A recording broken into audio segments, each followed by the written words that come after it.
डोडो TV.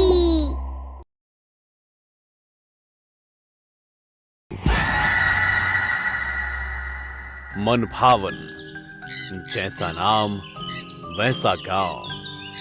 जो लोग यहाँ एक बार आते वो बार बार यहाँ आने के बारे में सोचते, और फिर सोचते भी क्यों ना, मन भावन गांव ही था इतना मन भावन। 1500 की आबादी वाले इस गांव में एक बहुत बड़ा और पुराना किला था।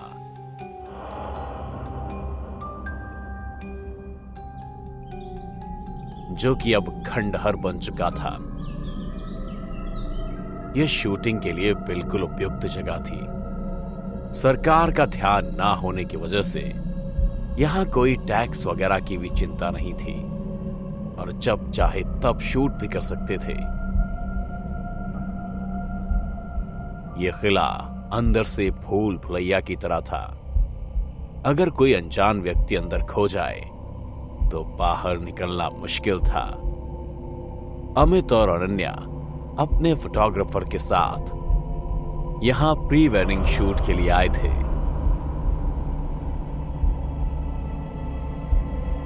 अमित, तुमने इस जगह को ढूंढा कैसे? आपके लिए तो जन्नत भी ढूंढ ले, ये तो फिर भी किला है। किला या खंडर? देखो, हमारे शहर के सबसे नजदीक यही है। अब इसे किला समझो या खंडर समझो। सर, अच्छी जगह है, आप लोग टचअप कर लीजिए, तब तक मैं लोकेशन सेट करता हूँ।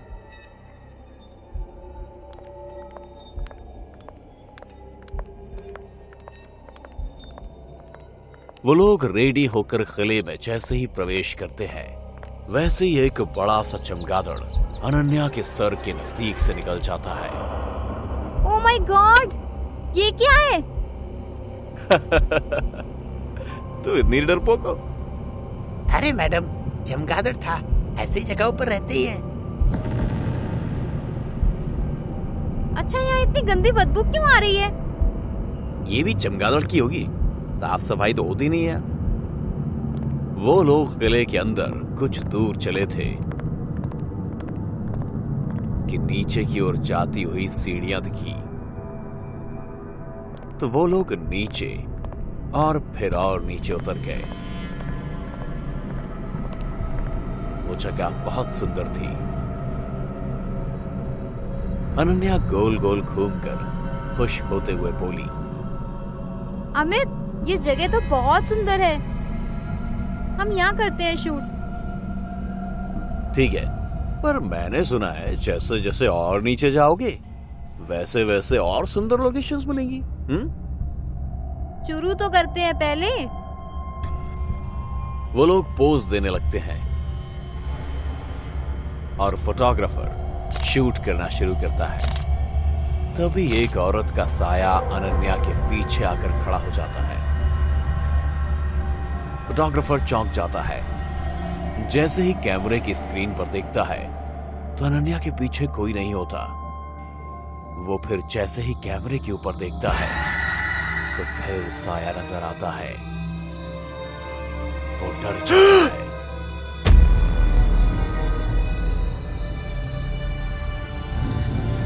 वह कौन है? कहाँ कौन है? ये जगह जितनी सुंदर है उतनी डरावनी भी। तुम लोग प्लीज डराओ मत। सर, मैं तो जा रहा हूँ, आप लोग किसी और को बुला लो। अरे भाई, तुम्हारा कोई भ्रम वगैरह होगा। ऐसे भी शाम होने वाली है। जल्दी से शूट फिनिश करो, अब साथ में निकलते हैं। और अगर जाओगे भी तो यहाँ से कोई टैक्सी नहीं मिलेगी इस टाइम। तो फोटोग्राफर ना चाहते हुए भी फिर से कैमरा उठाता है और शूट करने लगता है। जैसे ही वो दोनों पोज देना शुरू करते हैं तो इस बार वो साया अनन्या को भी दिखाई दिया, और वो साया ठीक वैसे ही खड़ा था जैसे अनन्या खड़ी थी, अमित के दूसरी तरफ हाथ में हाथ डाल के।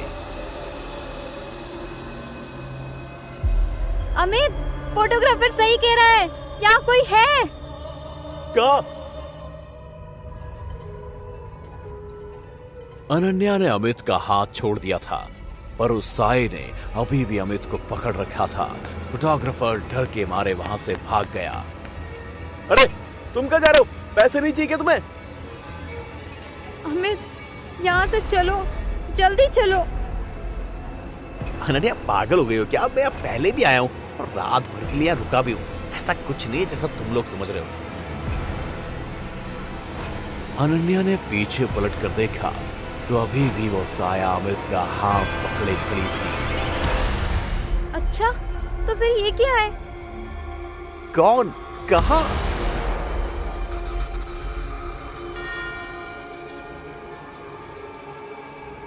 तभी वो जगह हिलने लगती है।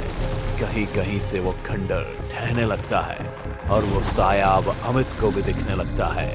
आसपास के कमरों से लोगों के चिल्लाने की आवाज आती है। भागो, ये खंडर ढहने वाला है, भागो, ये खंडर ढहने वाला है, भागो, ये खंडर ढहने वाला है। अनन्या अमित को खींचने की कोशिश करती है, पर अमित अपनी जगह से हिल भी नहीं पाता। पूर्वा, तुम? कौन पूर्वा? अमित? हाँ, मैं। तुमने मुझे पहचान लिया? मुझे लगा अपने नए शिकार के सामने मुझे नहीं पहचानने की एक्टिंग करोगे। नई शिकार से मतलब क्या है तुम्हारा? हा हा हा हा हा। अमित, तुमने बताया नहीं इसे मेरे बारे में। तुम तो मर गई थी ना? मैं मर नहीं गई थी, मार दी गई थी।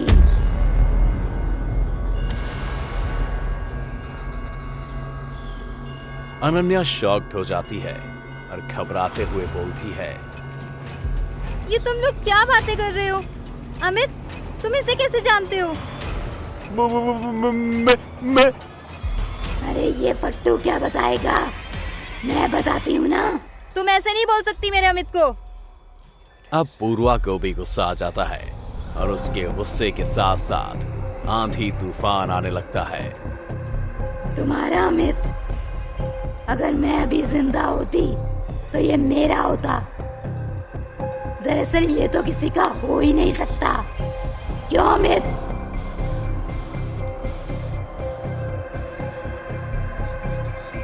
अब अमित बुरी तरह से डर चुका था।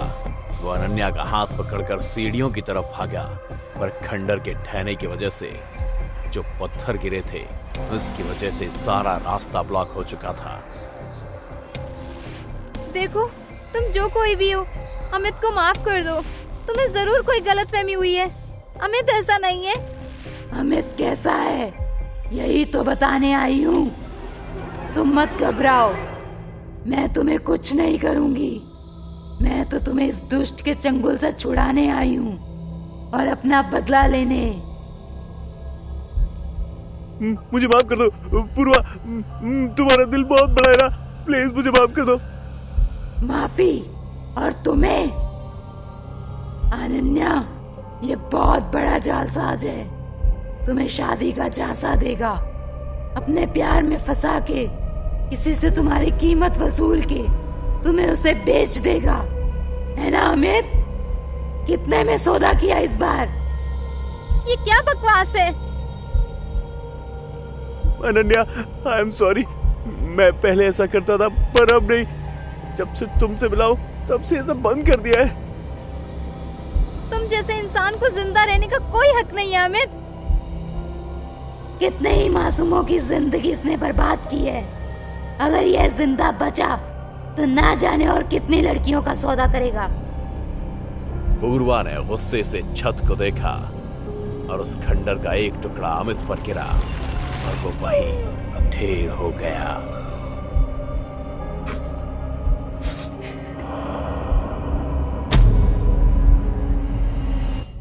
मैं मुंडन नहीं करवाऊंगा माँ, स्कूल में दोस्त चिढ़ाएंगे। कराना पड़ेगा बेटा, देख पापा ने भी कराए हैं। कुछ भी हो, मैं नहीं कराऊंगा। गोलू स्कूल के लिए निकल गया। रुको बच्चे, जिंदा रहना है तो मुंडन करवाना होगा। राजगढ़ गांव के ठाकुर साहब का बेटा आज पूरे 4 साल बाद अपनी पत्नी और बच्चे के साथ गांव लौटा। यहाँ कितनी धूल और गर्मी है। निधि प्लीज कुछ दिन मैनेज कर लो ना। स्टेशन से एक महंगी कार उनको ठाकुर साहब के घर ले जाती है। आ गया मेरा शेर, कितना बड़ा हो गया है मेरा राजा बेटा। नमस्ते पापा जी। नमस्ते चाचा नमस्ते जी। चाचा जी। जीते रहो बच्चों, अंदर जाकर थोड़ा आराम कर लो, शाम को चाय पर मिलते हैं। वे दोनों अंदर चले गए। सभी लोग चाय पीते हुए बात करते हैं। पापा, आपने अपना सिर क्यों उड़ा दिया? हर साल इस गांव में एक मुंडन कार्यक्रम चलता है। सभी गांव वाले अपना मुंडन करवाते हैं। इसकी कोई खास वजह है क्या? एक परंपरा है गांव की, और इस परंपरा के लिए हम बिट्टू का भी मुंडन करवाएंगे। निधि ये बात सुनकर गुस्सा होकर अंदर चली जाती है। और कुछ देर बाद, नीलेश ये क्या है यार, कितने अच्छे बाल हैं बिट्टू के, मैं इसका मुंडन नहीं होने दूंगी। तुम गुस्सा मत हो, मैं कुछ सोचता हूँ। कुछ भी करो, बस एक बात समझ लो, बिट्टू का मुंडन नहीं होगा बस। ठीक है, तुम ज्यादा परेशान मत हो, मैं करता हूँ कुछ, ठीक है? नीलेश घर से बाहर निकल जाता है और अपने बचपन के दोस्तों से मिलने के लिए जाता है। और प्रीतम कैसा है, क्या हाल चाल? यार बढ़िया, तू बता। मेरा भी सब बढ़िया ही है। कुछ देर गप्पे लड़ाने के बाद, यार एक बात बता, यहाँ कुछ लोगों ने अपने सिर को ढक कर क्यों रखा हुआ है?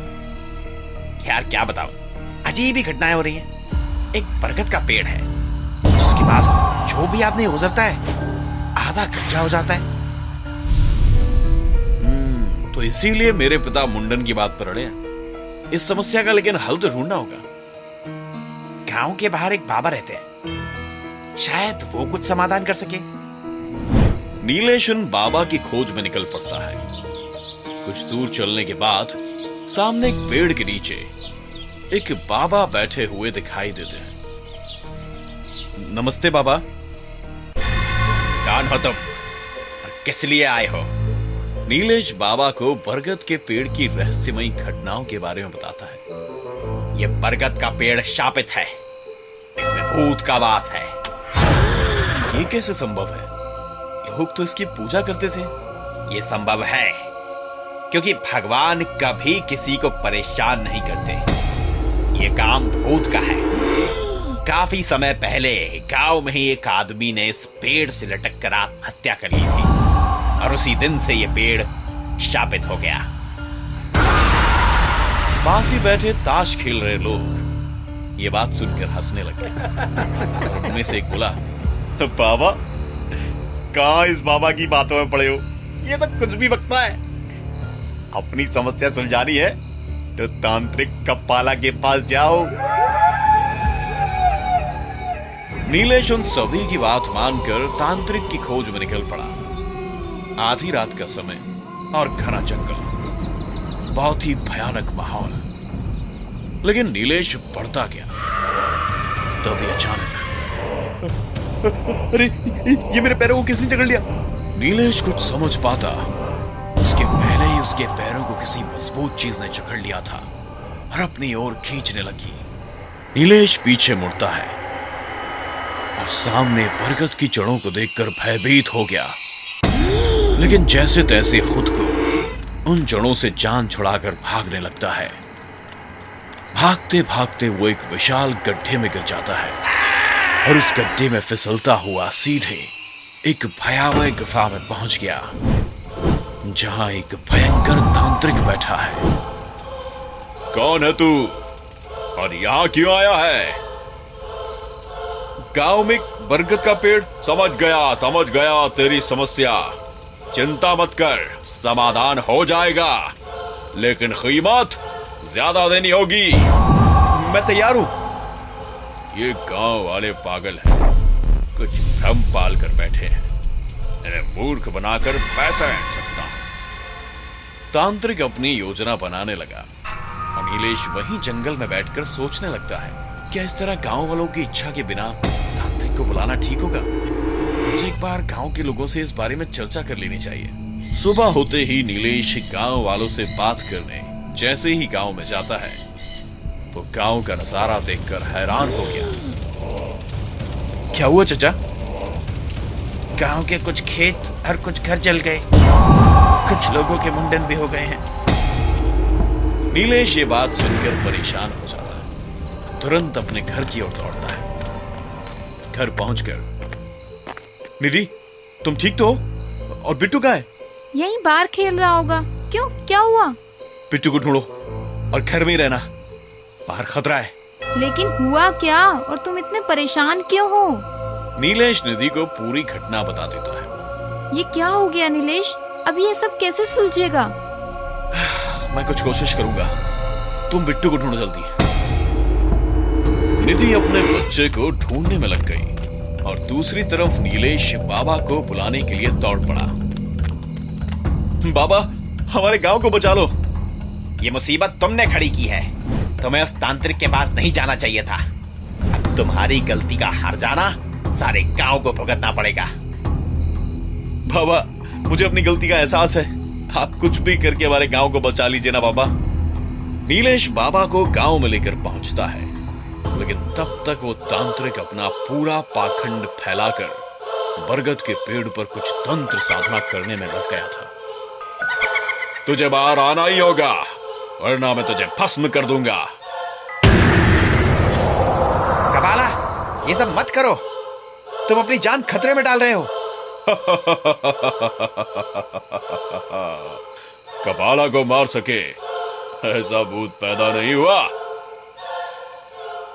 एक जोरदार धमाके के साथ पेड़ से भूत प्रकट हो जाता है। गांव वाले सहम गए। तूने यहां आकर अच्छा नहीं किया, और तूने मेरे सामने आकर अच्छा नहीं किया। मुझे मारने के लिए इसे लाए हो, ये तो गया।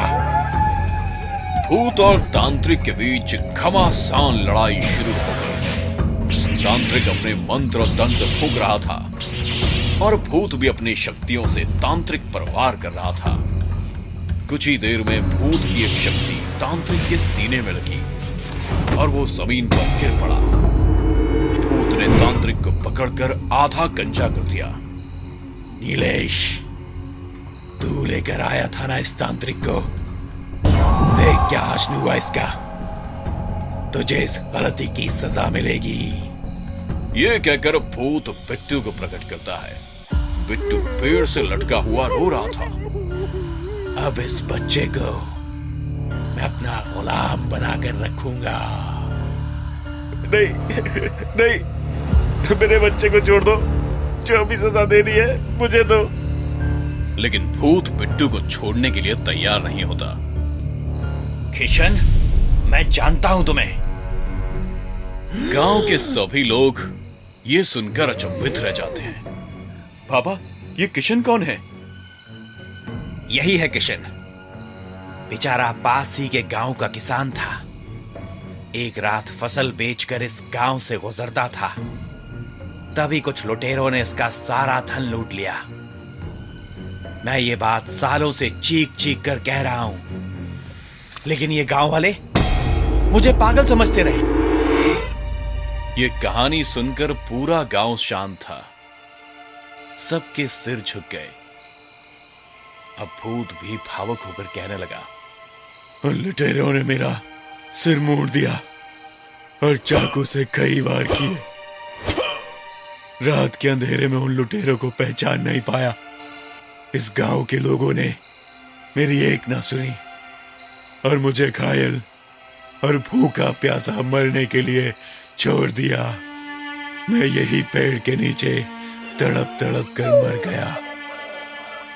सारा गांव उदास था, अपने किए पर पछतावा कर रहा था। लेकिन मेरी आत्मा भटक गई और मैं भूत बन गया। उसी दिन से मैंने कसम खाई कि लुटेरों को तो मैं नहीं पहचान पाया, लेकिन किसी गांव वाले को चैन से नहीं रहने दूंगा। तभी से बरगद के पेड़ के पास से गुजरने वाले हर गांव का आधा मुंडन कर दिया करता। ये बात सुनकर सभी चौंक गए। लेकिन हमारे ही क्यों? क्योंकि तूने उस तांत्रिक को बुलाकर बहुत बड़ी गलती की है। अब तेरे बेटे को तुझसे छीन कर तुझे सजा दूंगा। तभी ठाकुर वहां आ गया और बोला, मेरे पोते को छोड़ दो, मैं अपने किए पर शर्मिंदा हूँ। लेकिन गलती तो मेरी थी पापा, आप क्यों माफी मांग रहे हो? बेटा, मैं पापी हूं, वो लुटेरा मैं ही हूँ। मैंने ही अपने साथियों के साथ उस रात किशन को लूटा था। सभी गांव वाले ये बात सुनकर एकदम दंग रह गए। लेकिन मुझे अब उस पाप का एहसास हो चुका है बेटा। जो सजा देना चाहो मुझे, मैं तैयार हूं।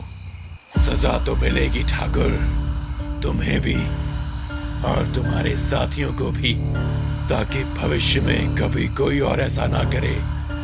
ये कहकर भूत ठाकुर और उसके साथियों को उसी बरगद के पेड़ से लटकाकर मौत के घाट उतार देता है।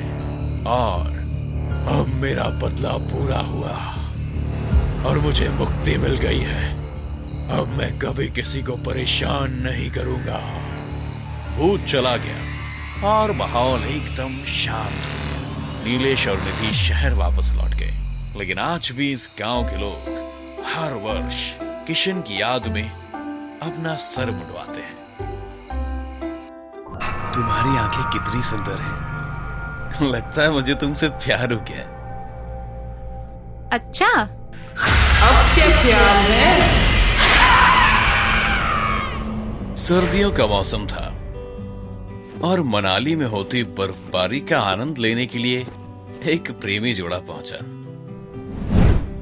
इंदौर के रहने वाले इस कपल के बीच बहुत प्यार था।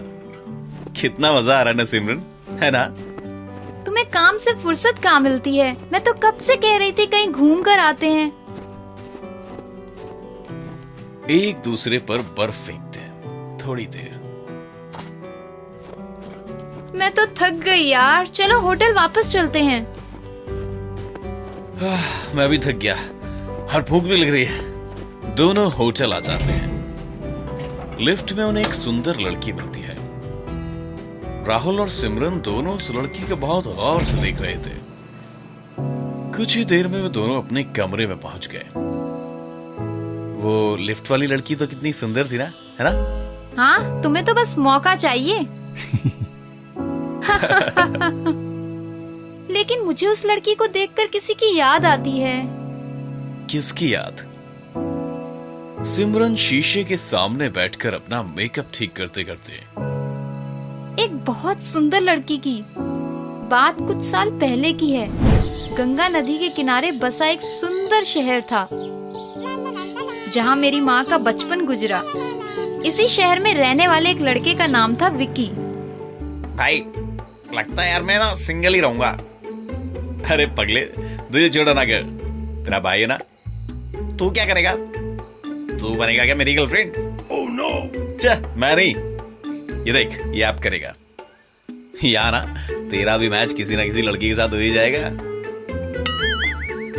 दोस्त की बात मानकर विक्की ने ऐप डाउनलोड कर लिया और 2 दिन बाद ही उसका मैच बहुत ही सुंदर लड़की से हुआ। भाई, मैच हो गया, ढेर सारी बातें भी हुई। कल हम दोनों ने मिलने का प्लान भी बनाया है। शानदार यार, अब तू भी कमिटेड बॉयज क्लब में शामिल हो गया है। विक्की बहुत एक्साइटेड था। वो उस लड़की से मिलने गया। कुछ देर बातें करने के बाद दोनों ने साथ में खाना खाया। फिर दोनों विक्की के फार्म हाउस के लिए निकल गए। तुम बहुत सुंदर हो। मैंने कभी नहीं सोचा था कि तुमसे मिलूंगा। तुम भी मुझे बहुत पसंद हो। फार्म हाउस की खिड़की से वे दोनों हक करते हुए दिखाई देते हैं। कुछ समय रुककर एक जोरदार चीख।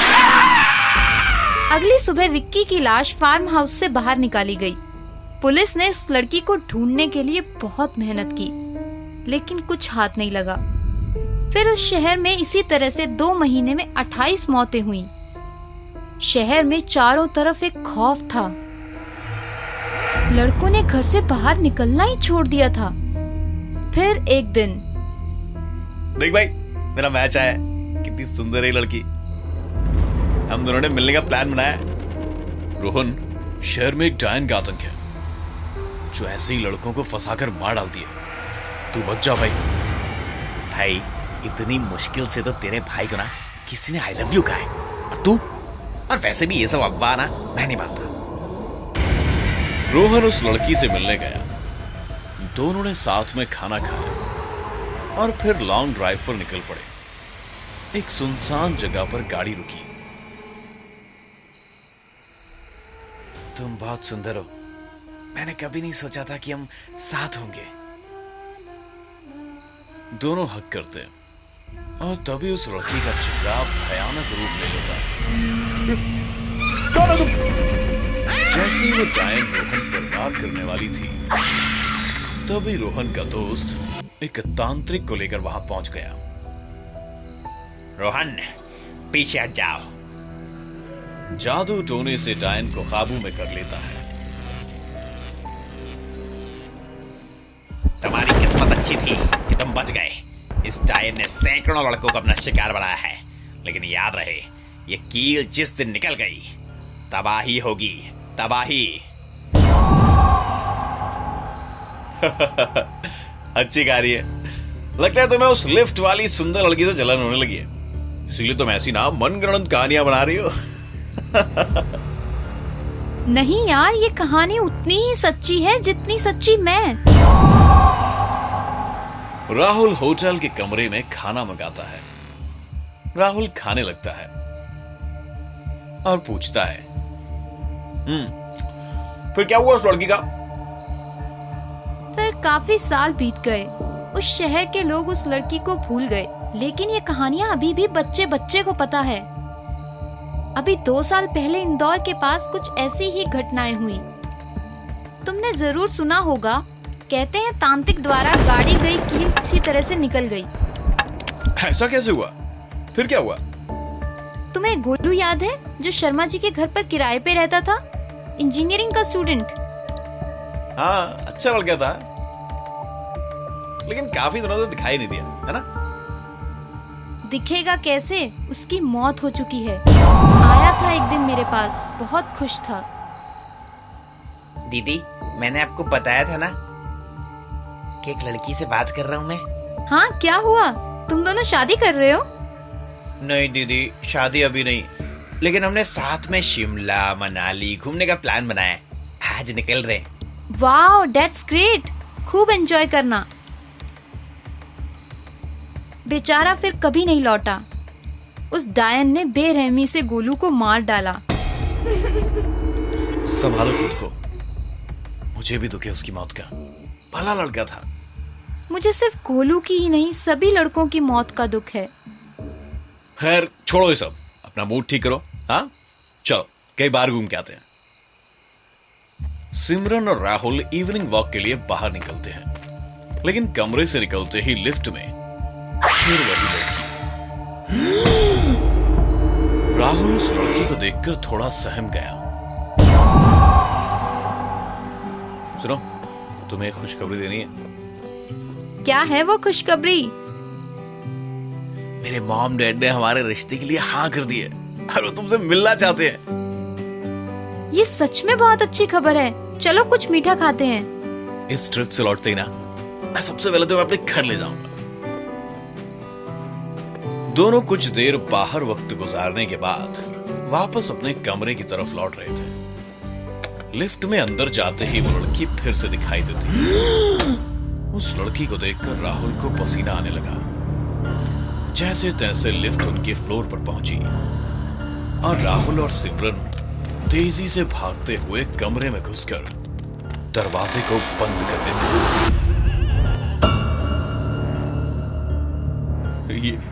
ये लड़की बार बार क्यों मिल रही है?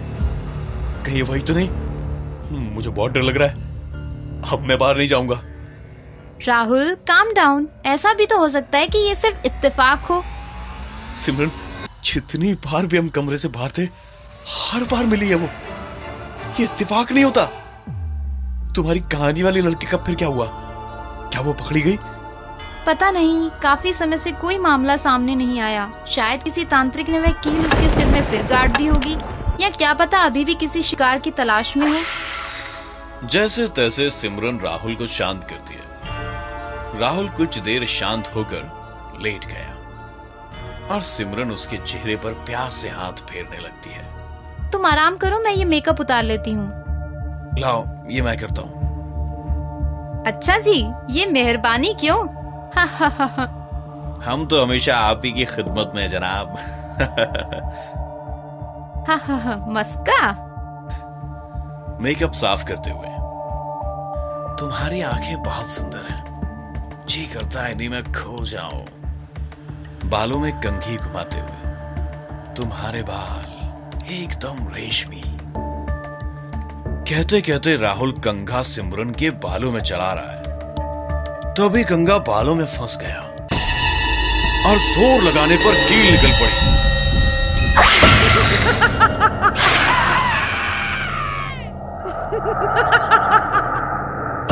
वो फिर लौट आई